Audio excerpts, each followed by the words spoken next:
Миокард инфарктісінің 5 белгісі көзге анық көрінетін.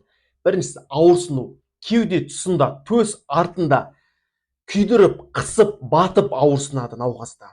Және ауырсыну ешқандай дәрі-дәрмектерге басылмайды. Әсіресе нитраттарға, изотет, нитроглицериндерді қолданған кезде ешқандай ауырсыну басылмайды. Келесі белгі иррадиация. Ауырсынудың сол жақ қолға, сол жақ иыққа, сол жақ жауырын аймағына, тіпті сол жақ астына берілуі, сол жаққа. Келесі белгі суық жабысқақ тердің пайда болуы. Яғни ол суық тер жалпы организмге қауіп төнген кезде қорғаныс реакциясынан туындайды. Ал миокард инфарктісі кезінде осы ауырсынумен қатар суық жабысқақ тер пайда болады науқаста. Келесі белгі төртінші, жиі қорқыныш сезімі, яғни өлімнен қорқыныш. Орыс деректерінде келтіретіндей чувство страха от смерти. Қорқыныш сезімі ауырсынудың күштілігімен байланысты. Яғни қатар ентігу де пайда болады.